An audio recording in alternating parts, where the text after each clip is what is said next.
ዊሊያም ሳሊባ ከተሻሻለው ፕሮፖዛል በኋላ በአርሰናል አዲስ የረጅም ጊዜ ኮንትራት ለመፈረም ከስምምነት ደርሷል ሲል ዴቪድ ኦርንስቴይ ዘግቧል።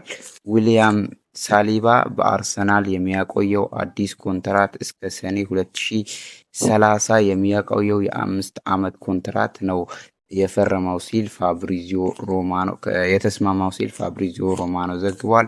ሌላኛው የሊቨርፑሉ ሪዮ ንጉማህ በሊቨርፑል ቤት እስከ 2028 ድረስ የሚያቆየውን ውል ተፈራርሟል። ተስፈኛው የመስመር አጥቂ የሊቨርፑል የወደፊት እቅድ አንድ አካል ነው ሲል ፋብሪዚዮ ሮማኖ ዘግቧል። ሌላኛው በአምስቱ ታላላቅ ሊጎች ሁሉንም ጨዋታዎች ላይ አሸንፈው ሲዝናቸውን የጀመሩ ቡድኖች ሪያል ማድሪድ ከ6 ጨዋታዎች 6ቱንም በማሸነፍ ቀዳሚ ነው። ሊቨርፑልም በ5 ጨዋታዎች 5ቱንም ማሸነፍ ችሏል።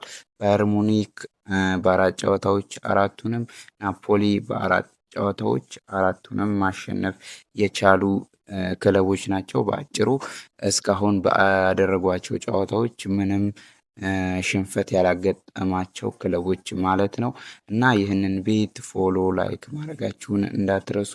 ፎሎ ላይክ በማድረግ እኔንም እንድታበረታቱኝ በአክብሮት እጠይቃለሁ ማለት ነው።